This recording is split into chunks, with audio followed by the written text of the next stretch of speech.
من عمل صالحا من ذكر أو أنثى وهو مؤمن فلنحيينه حياة طيبة ولنجزينهم أجرهم بأحسن ما كانوا يعملون. بسم الله الرحمن الرحيم. الحمد لله رب العالمين، والصلاة والسلام على خير خلق الله محمد وعلى آله وأصحابه الكرام وتابعيهم بإحسان إلى يوم الدين.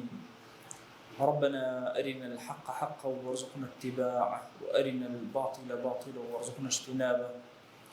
ربنا آتنا في الدنيا حسنة وفي الآخرة حسنة وقنا عذاب النار. برزان خوشەویستان و ئەمڕۆ یەکی ساڵی 1444 کۆچیە، یەکی محەڕەمە، سەرەتا و دەستپێکی ساڵێکی نوێیە کە زۆر گرنگە ئینسان بڕیاراتی زۆر گەورە و جوان و چاک بدا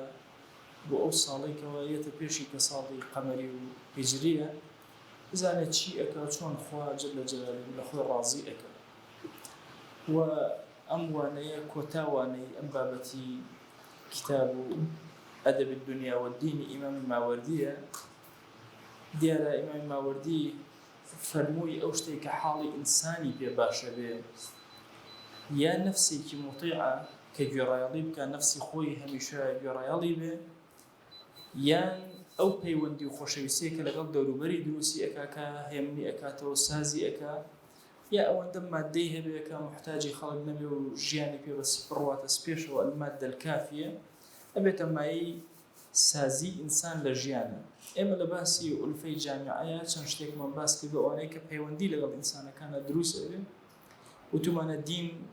فاکتەرێکی زۆر بەهێز و هۆکارێکی زۆر گەورەیە بۆ دروستبوونی پەیوەندیکی خۆشەویستی لەگەڵ دەوروبەرتە، نەسەب بە هەمان شێواز لە ڕووی سەر و خوار و دەوروبەرەوە، سەواء لە وەچەکانەوە بۆ باو باپیریان، لە باو باپیرەوە بۆ وەچەکان، یا براخۆشەکان لەگەڵ یەکترا، عینەن ئەبێتە ئولفەتێک و پەیوەندێکی بەهێز.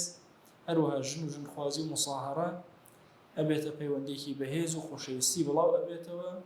هەروەها دەرسی پێشەوە عەرزم کردن کە ئەو برایەتی و مەحەبەتە و ئەو خۆشەویستی کە ئینسانەکان لەبین یەکترە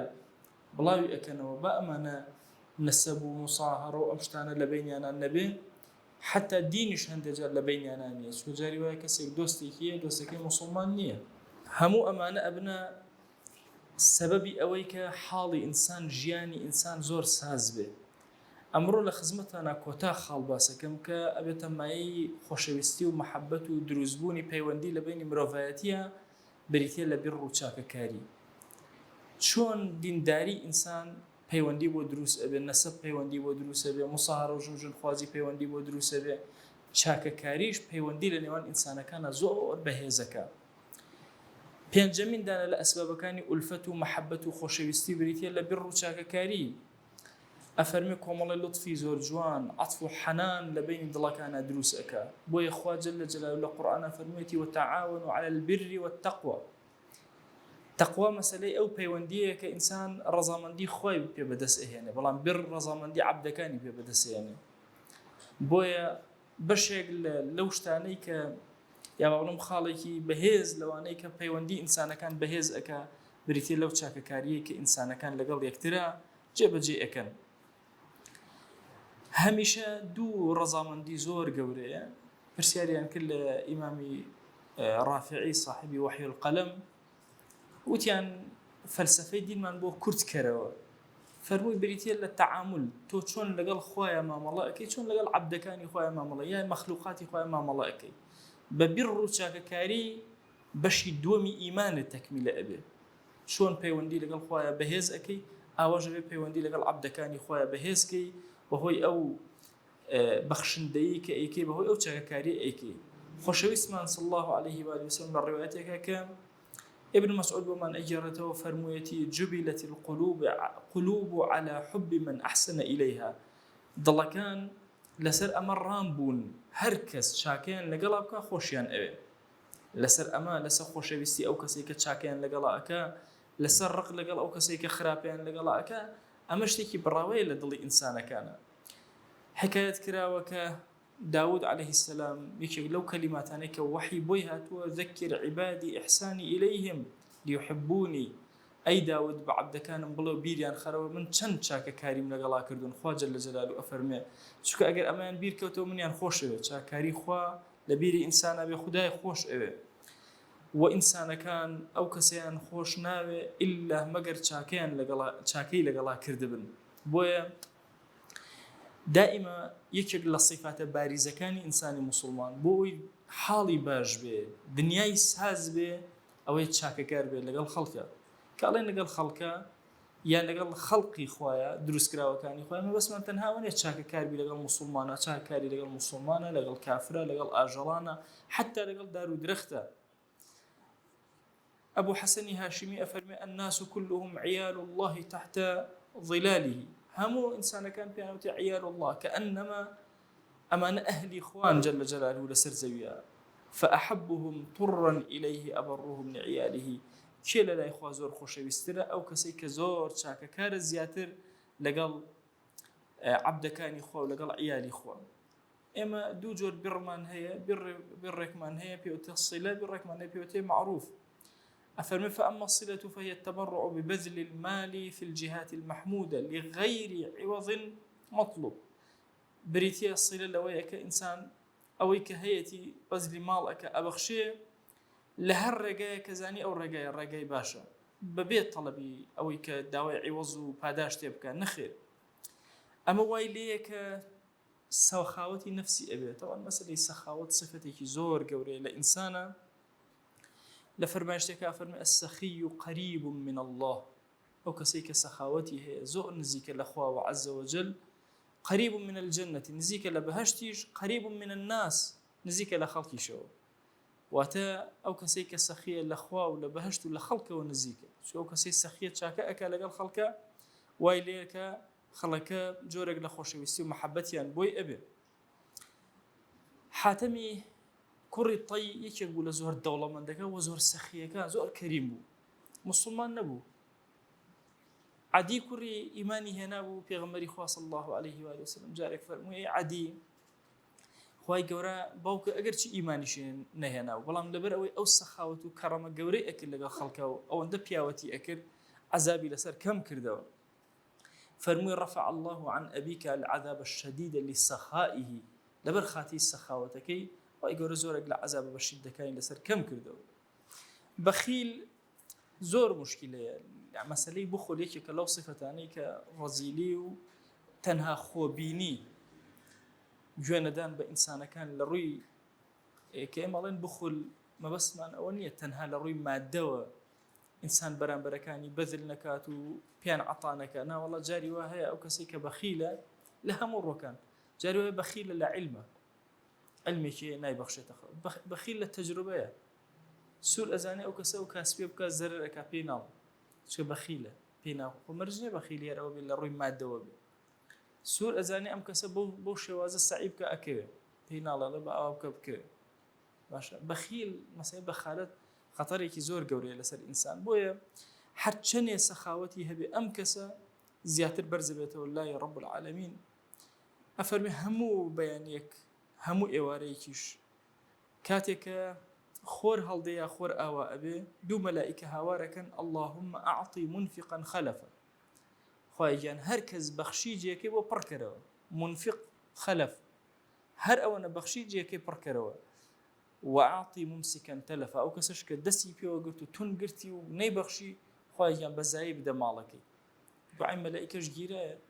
بوجاروا إنسان كو أكاتو لبر لدسي درجة من نخوشي أروا بأنواع مصائب لي أروا قرنجة إما إيمان دار لمسألة سخاوة بر لقل خلقيا بتشكترين كم ترخيما نكر دبي هريك يقل إما لجيانا أنواع جور أتواني ما ملبك لقل دور بركانيا بسخاوة. تصور كان جاري وهي يكيق لعبداتي الزور قوركان ضل خوش كرني مسلماني ضل خوشكي بكلميك بزردخانيك بشتێکی جوان بەرامبەری بە دیارێکی بچووک وەرە ئەرزشی زۆر کەم بێ بۆیە هەر یەکێک لە ئێمە ئەبێ زۆر ئاگەی لەو خاڵە بێ کە کەسێک بێ ئەبێ ئیماندار کەسێک بێ بیر بەردەوام بڵاو کاتەوە لەناو کۆمەڵگا بەمەش دڵی خۆی ئاسوودە ئەبێ بە حیاتی دڵە ئاسوودە نابێ یەکێک لە کۆڵەکانی نوقسان لە پێنج کۆڵەکە ئەگەر بێت و بیر و چاکەکاری سیفەتێ نەبێ لە سیفاتی تۆ بۆیە ڕەحمەتی خوا لە ماوەردی بێ هەندێ قسەی گەورە پیاوانی با بڵێن نەقڵ کردووە ئەفەرمێن من جادە سادە هەر کەسێک جەوادی هەبێ سەخاوەتی هەبێ ئەبێتە سەید و گەورەی خەڵک یان هەندێک فەرموویانە جود الرجل يحببه إلى أضداده ئەگەر ئینسان هات و پیاوەتی کرد چاکەی کرد سەخاوەتی کرد باشە لەگەڵ دەوروبەرەکەی حتا ئەوانەی کە دژی ئەویشن ئەبنە کەسانی خۆشەویست بۆ ئەو حتا ئەو کەسی کە بەخیلە ئەڵێ ئەولادەکانی چەند گرنگن کەچی سبحان الله لەخۆ ڕق لە بەرامبەر ئەو کەسە بەخیلە تەیا ئەکەن بۆیە ئەفەرمێ وبخله يبغضه إلى أولاده بەخالەتی ئەم کەسە جاری وا هەیە نەک لە دوورەکان خۆشەویستی نامنە ئەولادەکانی خۆشیان ناوێن هەندێک لە فوسەحا فەرمویانە خير الأموال ما استرق حرا باشترینی ماڵەکان ئەوەیە کە کەسێکی حڕ ئەکاتە ڕقیق ئەکاتە عەبد چکە چاکەی لەگەڵا ئەەکەی وخير الأعمال ما استحق شكرا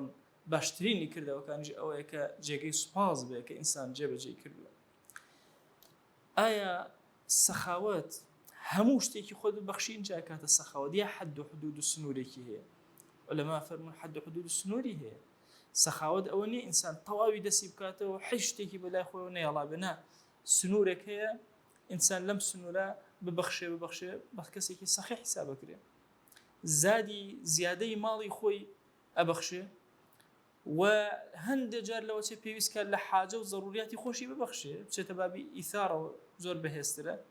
مهم ئەم کەسە صفەتی چاکەکاری مەرجنی هەیبێ جاری وا شتێکی زۆر سادەی بەسیتی هەیە ئەلەم ڕۆژانە میوانم هەبوون ئەیان و چوینە لادەیەکەوە سەعات دەبوو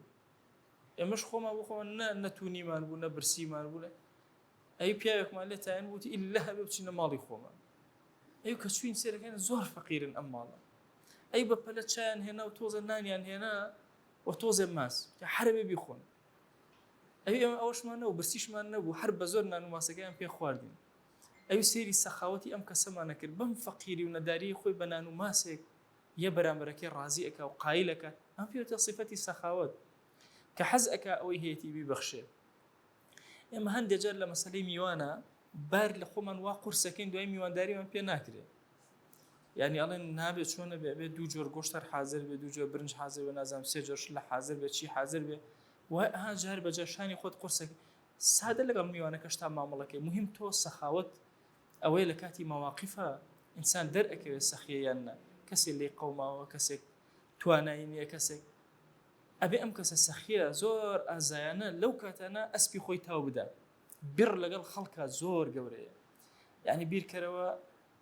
لە مەسەلەی نەخۆشە ڕەب العالەمین لە قیامەتە لێو پرسێ من نەخۆش بووم بۆ نەهاتی بۆ لام یان من فەقیر بووم بۆ یا ئیلای خۆتۆ فەقیر ناکەی بزانە بیر لەگەڵ خەڵکە چەند گەورەیە ئەوەندە گەورەیە کە ئەنەما تۆ ئەچی چاکەکاری لەگەڵ ڕەب العالەمینە ڕاستەوخۆ ئەەکەی کەلیماتەکان ئاوا ئەگەیەنێ دەیوەرە ئەی عەبد ئەبێت چەند دڵخۆشکردنی عەبدەکان لەسەر زەویە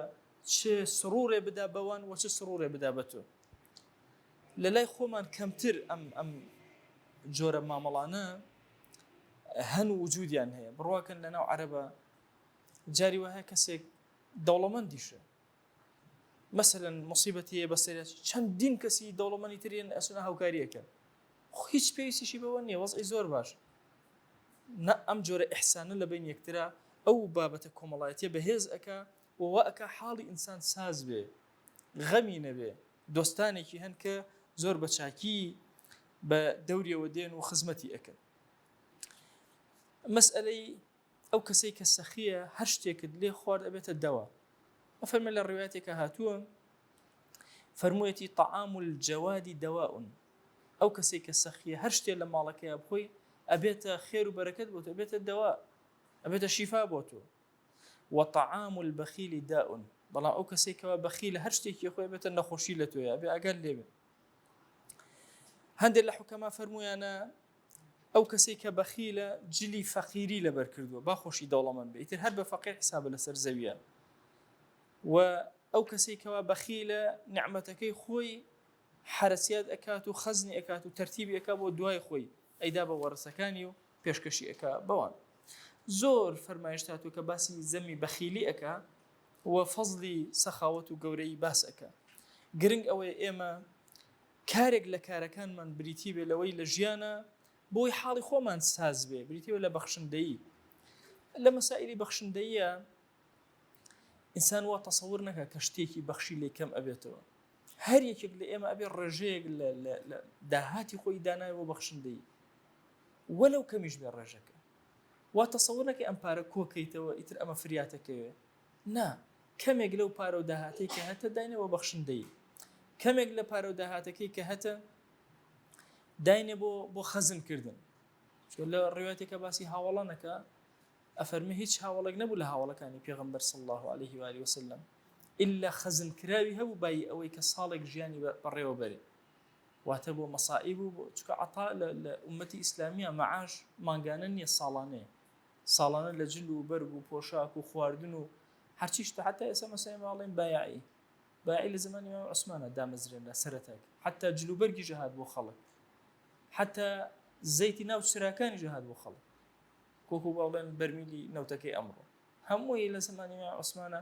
تەواجودی هەبوو وەکرا و بە یاسا بەش یەک ساڵی ئەدرایە ئەم کەسە بۆیە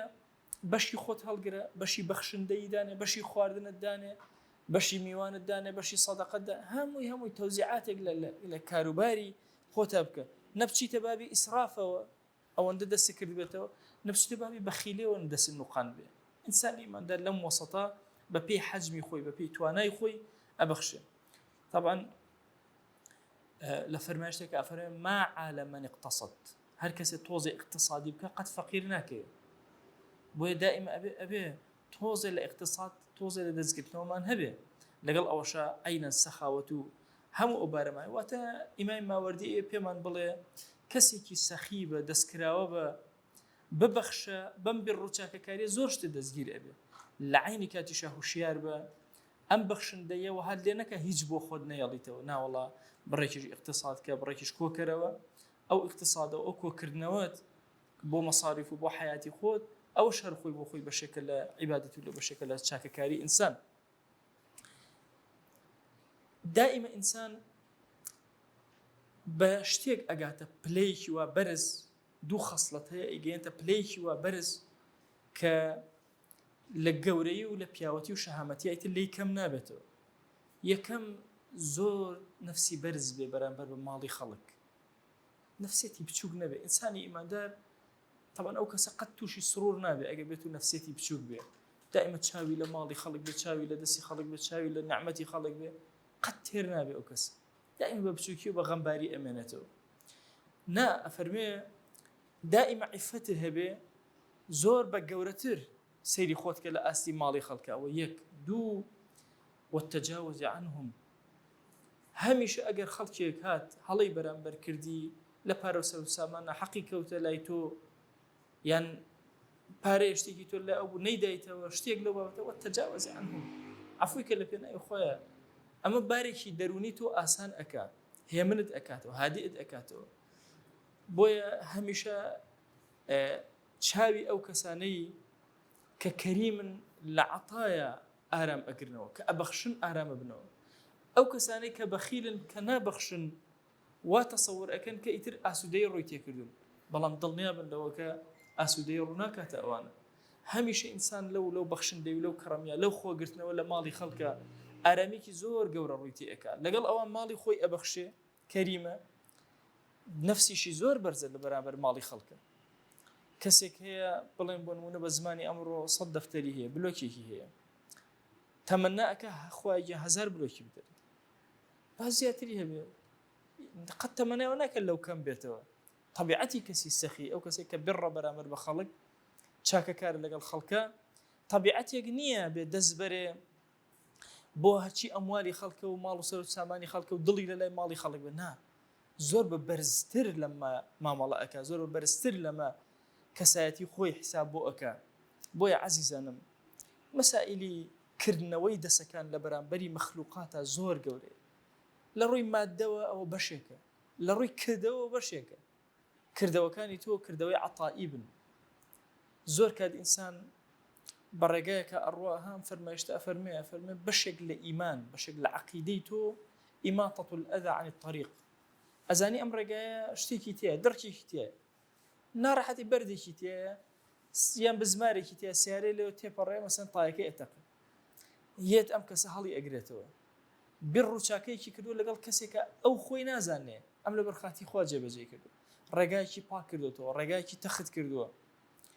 یەکێک لە کارەکان لە دەوڵەتی ئیسلامیە کە وەقفی بۆ دائەنرا بریتی بوو لە ڕێگا چاکردن. زوبەیدە خێزانی هارونە ڕەشید دوو کاری زۆر گەورەی کرد. یەکێک لە کارەکان لە هەموو شوێنێکی ئەم جیهانی ئیسلامیەوە بەرەو سعودی و بەرەو حەجکردن ڕێگای بۆ تەختکردن. لەسەر هەموو ڕێگەکانش ئێستا هاوێنەی ئەم مزگەوتە ڕێبواریانەی کە ئەیبین لەسەر جادەکان تەرتیب کراوە. لە هەموو بینە مەرحەلەیەکە مزگەوتێکی ئەبینی، ئاوی ئەبینی، اینجا خواردنگەی ئەبینی، بە بەلاش خواردنگەی بۆ دانابوو. واتە بەشێک لە جادە تەختکردن، ڕێگە چاکردن لە فەلسەفەی ئیسلامیە. ئیمام عومەر لە خۆڕانیە فەرمی ئەگەر وڵاخێ قاچی هەڵکەوێت لە عێراقا باشە من معەزەم هەست بە عقابەکە خۆم بە تاوانبار ئەزانم. بۆیە هەموو ئەو کارە خێریانەی کە تۆ ئەیکەی وا تەسەوور نەکەی تەنها لە مادەیە، دڕک و داڵێکە لەسەر ڕێ لای ئەبێ بەشێکە لە عەقیدەی تۆ، ڕەمزێکە بۆ تۆی موسڵمان و بەشێکە لەو ئارامیەی کە ئێمە مەبەسمانە باسی ئەەکەین. چون ئێمە هەدەفەکەی ئێمە باسی ئەوەیە مرۆڤ چۆن ئارام ئەبێ، چۆن حاڵی ساز ئەبێ، ژیانی چۆن ساز ئەبێ، ژیانی بەوە ساز ئەبێ، حتا چاکەکاری زیاتر کە زیاتر ژیانی ساز ئەبێ. جاری وا هەیە چاکەکاری زۆر کردووە لەگەڵ خەڵکە، سیرەکەی لەولاوە خەڵک لەگەڵ ئەو مناڵەتە و لەگەڵ ئەو کەسەتە و لە کاتی حاجەتە یەنەوە بەدەمتەوە وردە تۆ هەست بە ئارامێکی زۆر گەورە ئەەکەی، هەست بە دڵ ئارامێکی زۆر گەورە ئەەکەی. ئەزانی ڕەب العالەمین لەم دنیا ئەم پاداشت ئەبێ لەو دنیا چی و بداتەوە. طبعاً عەرەب قسەیەکیان هەیە زۆر عەزیمە، ئەفەرمێ خوا جەل جەلالوه زۆر کەریمە، قبوڵ ناکە هیچ کەسێک کەڕم بەسەر ئەوە بکە. چۆن کەڕم بەسەر ئەوە بکە؟ تۆ ئەچی مەسەلەن 10,000 هەیە، باشە چووی ئەم 10,000 هێنا بەخشیت بە کەسێکی فەقیر، خوا جەل جەلالوه ئیللە پاداشتی ئەم 10,000 ئەداتەوە لە دنیا بێ لە قیامەتەوە، لە قیامەت لێگەڕێ. لێرە دڵت سازەکە، دڵت ئارامەکە، پاداشتی مادیش لە بەرامبەریا وەرەگریتەوە. لە پەنای ئەمانە هەر چکە خوا قبول ناکات تۆ کەرەم بکەی بەسەر کەڕەمی ئەوە، ئەو زیاتر بە تۆ عەتاءەکە، لەو دەی خۆت بە سەدقاتە، بە دەقاتە، بە هەر چەندێکەیە پاداشتی ئەداتەوە تا 700 و زیاتریش. ئەفەرمێ مەسئلەی داشارینی عیبەکانی ئینسان، سەخاوەت یەکێکە لەو سیفەتانە عیبەکاندا ئەشار. هەموو ئینسانێک لەم ئینسانانەی ئێمە لەسەر زەویە پڕ عیبین. ئەم عیبانەمان چۆن دائەشارێ، چۆن ونەبێ، چۆن نامێنێ، چۆن عەبدەکان چاوپۆشی ئەکەن لە عیبەکانمان. ئەفەرمێ بە یەک شێواز ئەو کەسەی کە سەخیە عیبەکانی داشارە، ئەگەر سەخی بووی عیبەکان هەمووی شاراوەتەوە، هیچ عیبێکی تۆ دەرناکەوێت. ئەگەر هاتوو سەخاوەتیشت نەبوو بەخیل بووی هەموو عیبەکانە دەرەکەون. بۆیە بۆ پیاو زۆر سیفەتێکی ناشرینە بخون کە بێت و بەخیل بێ، ڕەزیل بێ. و بۆ غیر با بڵێن لە سەخاوەتیشە چۆن ئەم سیفەتە زۆر ناشنا عیبەکانی دەرەخە، لە سەخاوەتیشە عیبی زۆر گەورە دەرئەکەوێت و ئەشارێتەوە. بۆ چکە ئەو کەسانێک کە ئیبن ئیحسان و چاکە و لەگەڵاکردن هەموو عیبەکانە بۆ ئەشارنەوە. دائما ئینسان کەی زۆر حاڵی سازە بێ، کۆمەڵە دۆستی هەبێ، عیبەکانی بشارنەوە، فەزیلەتەکانی دەرخن. وێ لە باسی ژنی چاکە ئەفەرمێ یەکێک لە خەسڵەتەکانی ئافرەتی باش ئەوەیە عیبەی مێردەکەی دا ئەشارێ جوانەکانی دەرەخە. طبعاً لە کوردەواری خۆمانە زۆر کات ئافرەتی ئێمە ئەگەر پیاوەکەی خۆی زۆر خۆش بێ ئەچێ عیبەکانی باسەکە، وازانێ بەوە حەلە بێت. طبعاً هەڵەیەکی زۆر گەورەیە، ئەبێ عیبەکانی بشارێتەوە، جوانەکانی دەرخە. کە ئەم کەسە کە حیای چوو عیبەکانی دەرکەوت ئیتر چاکبوون ڕووی تێ ناکە، زۆر بە زەحمەت، چکە فەزح هەبێ، پێش فەزح بوون ممکنە چاک بێ، بەس دوای چاک نابێ. بۆیە مەسئلەی کە ئەڵێن سەخاوەتی هەبێ، بڕی هەبێ لەگەڵ مەخلوقاتە هەر هەمووی، ئەم ئینسانە بەخۆی بڕەکەوە ئەجر و پاداشتێکی زۆر گەورە وەرئەگرێ و ژیانی خۆی زۆر سازە بێ. ئێمە چەندین جار بیستومانە ئافرەتێک لەبەر پشیلەیەک چووە نانی نەدایە سژنی کرد چۆ ناو دۆزەخەوە کەسێک لەبەر سەگێک چاکەکاری لەگەڵ سەگێکە کرد چووە ناو باشتەوە حتا لە ڕوایەتێک ئەفەرمێ بەغایەک بوو ئافرەتێکی داوێن پیس بوو لە ئافرەت داوێن پیسەکانی بەنو ئیسرائیل بەغایە بوو لە بەغایە بەنو ئیسرائیل هەندێ ئاویدا بە سەگێک خۆی گەورە عەفوی کرد واتە ئەم چاکەکاریە ئەم حاڵسازی تۆ ژیانسازی تۆ تەنها ڕەبتی بە مرۆڤیشەوە نیە بە ئاژەڵیشەوە عینەن ڕەبتی هەیە لەوە ئەچ یەک چاکەکاری لەگەڵ ئاژەڵێکە بێتە مایە ئارامی تەواو لە ژیانی تۆیە وعینەن لەگەڵ دار و درەخت و زیندوکردنەوەی سەرزەویە گوڵێکە کە ناشتوتە زۆر کات ئەبینی حاڵی تۆ لەگەڵ یا باشتر ئەبێ هۆکارەکەی ئەوەیە تۆ ئیحسان بەرامبەری ئەەکەی خواردنی ئەدەیتێ ئاوی ئەدەیتێ خزمەتی ئەەکەی وردە وردە حاڵی خۆت باشە بێت دەرونیەن تۆ سوودی لێوەرەگری بۆیە کورت و پوخت ئەمەوێت لە خزمەتتانە بڵێن لە کۆتایی ئەم بابەتی کە هەڵمامژاردو کۆتا دەرسمانە نۆزە وتارێکە لە خزمەتتانە ئەوەیە کە ئینسان ژیانی ساز ئەبێ بەوەی کە نەفسێکی زۆر ئارامی هەبێ ژیانی ساز ئەبێ کە نەفسێکی هەبێ هەمیشە گوێڕایەڵی بکە ژیانی ساز ئەبێ کە لە ڕووی مادەوە ئەوەندەی مادە هەبێ حاجەی بە خەڵک نەبێ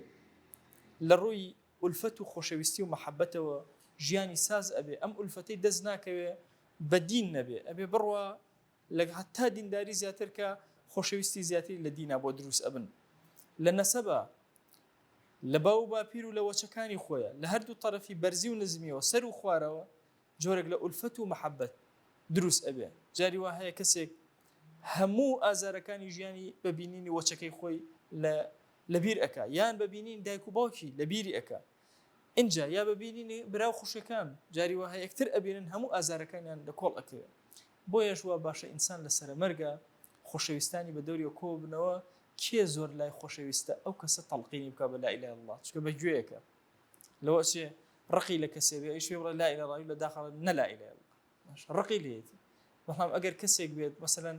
خوشک و برایەکەن زۆر یەکتریان خۆشێ طبعا لە هەموو ماڵێکە ئەو هەیە ئەو دوو خوشک و برایە زۆریان یەکتر خۆشێ ئەو دوانێت طبیعەتەکە ئەوە خۆی گەورە تەوزیعی کردەوە قسمەتە مەحەبەت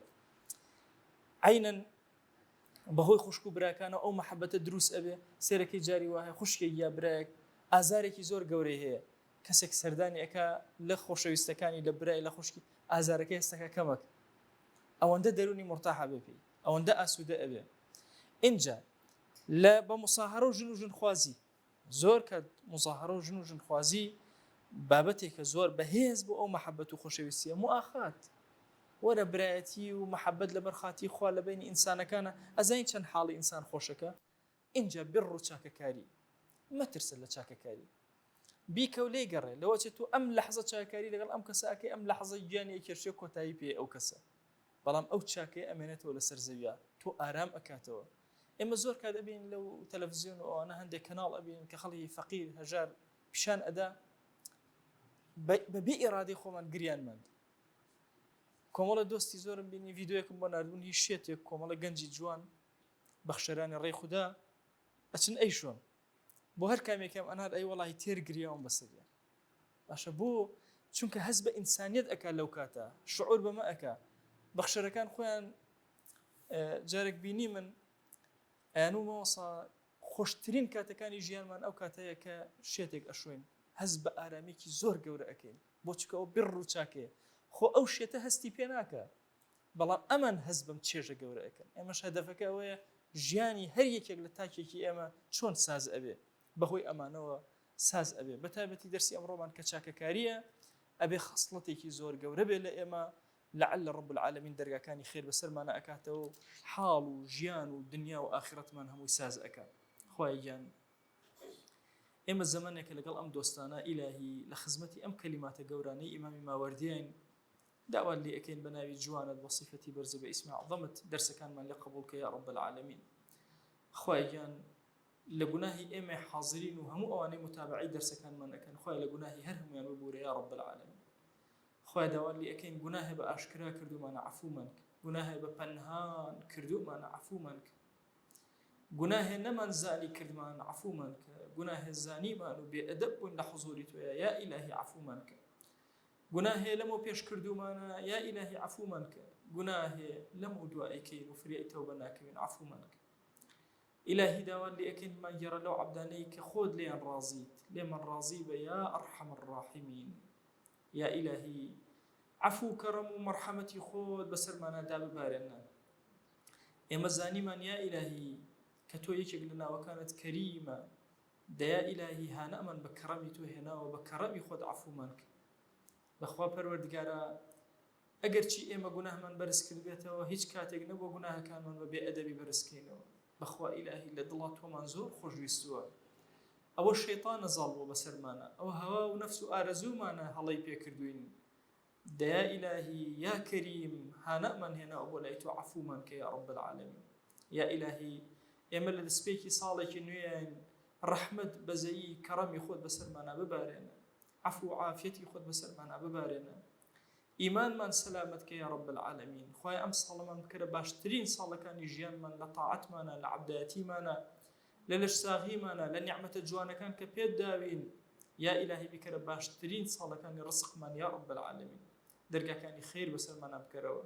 عفو و عافیەتی خۆت بەسەرمانە ببارێنە ئیلاهی.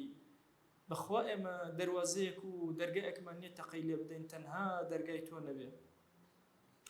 ئەگەر چی ئەمەنە گوناهکار بین سوور بزانین کە تۆ لێمان عاجزی یا ئیلاهی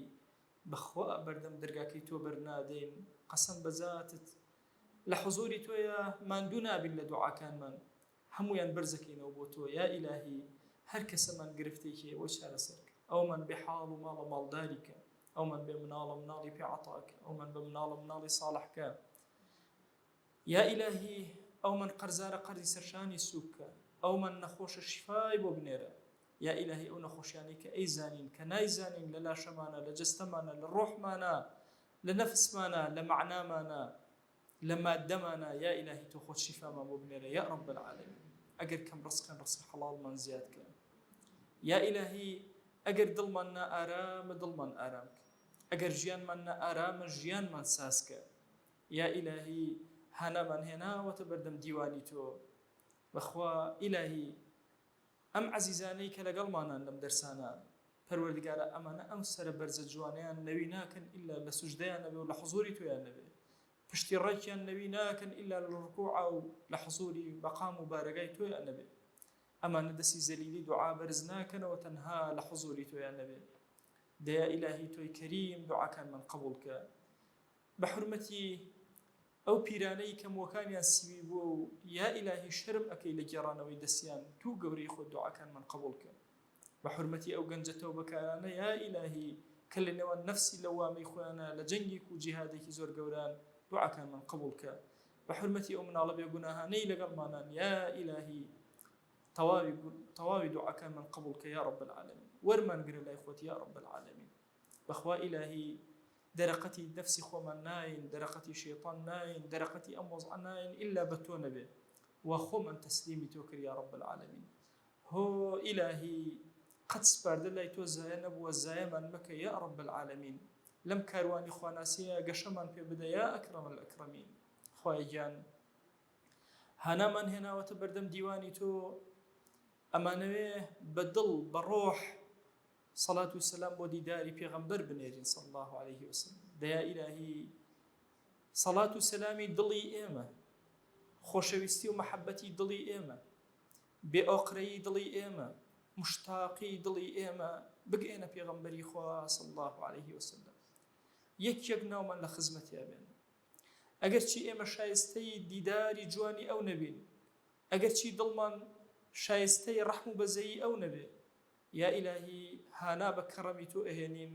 شیرینوان کە لای پێغەمبەر صلی الله عليه وسلم بمان گێڕە لەو عەبدانەی کە ئەو خۆشەویستەی دڵمان لێیان ڕازی ئەبێ یا رب العالمین. خوای گیان یەک ناومان لە خزمەتیا بێنە باسمان کە لە حوزوریا یا رب العالمین. ئیلاهی ئەگەر چی ئێمە زەمەنمان 1444 ساڵ و زیاترە لەو بەڵام یا ئیلاهی لەحزەیەک و ساتێک نییە ئێمە دڵمان مشتاقی ئەو نەبێ